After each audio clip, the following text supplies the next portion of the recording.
मुंबई महानगरपालिका देशातली सर्वात श्रीमंत महानगरपालिकांमध्ये मोजली जाते। मुंबई महानगरपालिका ही स्वतःच्या ताकदीवर, स्वतःच्या आर्थिक ताकदीवर सुद्धा काम करण्याची क्षमता ठेवते आणि त्यामुळे मुंबईमध्ये असंख्य पद्धतीची कामं ही मुंबईकरांना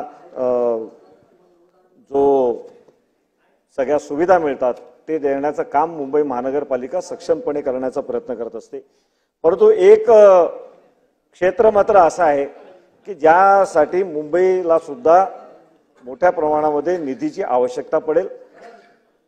मुंबईमध्ये जो विकास आराखडा आपण पाहतो, या विकास आराखड्याच्या अंमलबजावणी करायची असेल तर काही हजार कोटी रुपयांची आवश्यकता ही असते आणि त्यामुळे हे विकास आराखडे आपण पाहिले तर त्याची अंमलबजावणी अतिशय तुटपुंजी होते। अध्यक्ष महोदय, मुंबईचा सध्याचा विकास आराखडा हा मुंबईकरांसाठी तिसऱ्यांदा मिळालेला विकास आराखडा आहे। दर 20 वर्षांनी एक विकास आराखडा येतो। 61चा विकास आराखडा मुंबई शहराला मिळाला, 91चा मिळाला, आता 2034 सालपर्यंतचा विकास आराखडा हा तिसरा विकास आराखडा आहे।